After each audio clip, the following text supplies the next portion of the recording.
down to Greenville, South Carolina a little over 2 years ago to go to school. And coming from Massachusetts, I was a little culture shocked at first, but I really learned to love South Carolina, and I learned to love a lot of the things that the South has to offer.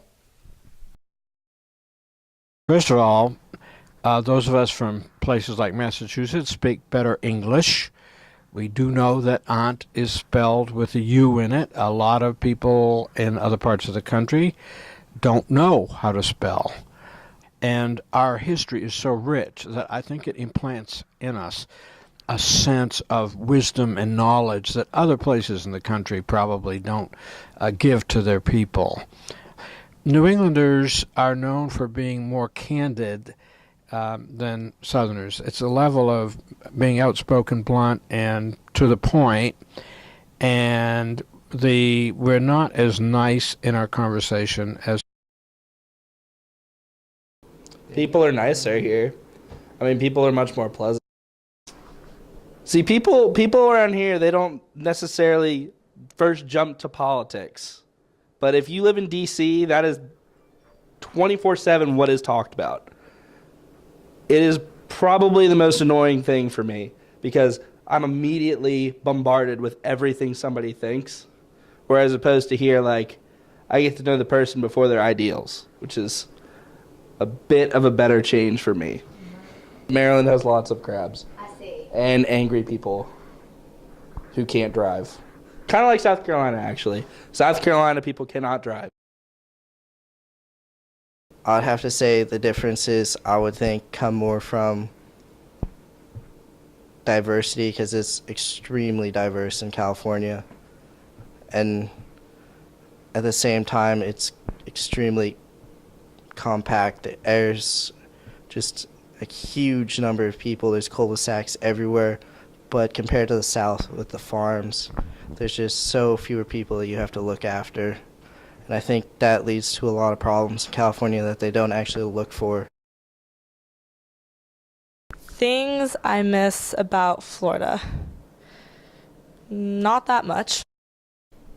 I really liked coming up to the South because it has more of an organized culture. When I was living in Florida, it's so diverse that it almost doesn't have a culture, like a defined culture.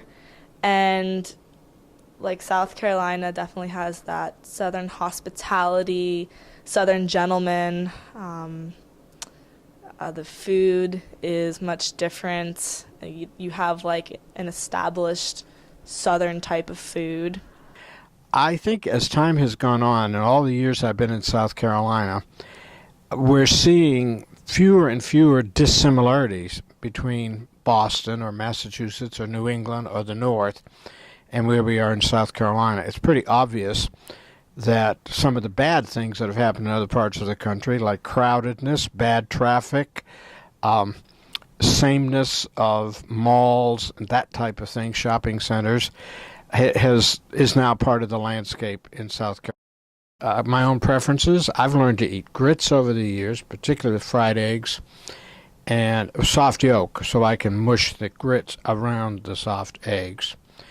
I have never really developed a taste for sweet tea, but I don't, even though I don't drink iced tea particularly, or sweetened iced tea, I think it's kind of neat to have certain differences that should never be done away with. I think one of the best things about Furman is that people are from all over the country and the world. We get the opportunity to learn with each other and from one another all at the same time, all while enjoying the wonderful Southern culture all around us.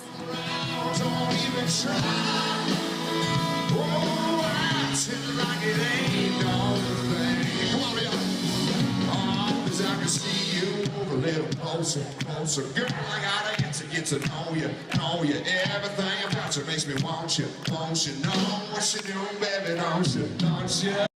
I'm a Bostonian, always will be to some extent, but I'm a very proud South Carolinian.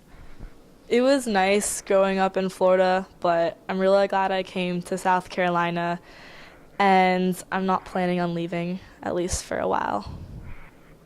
Yeah, I consider South Carolina my new home. Song of the South.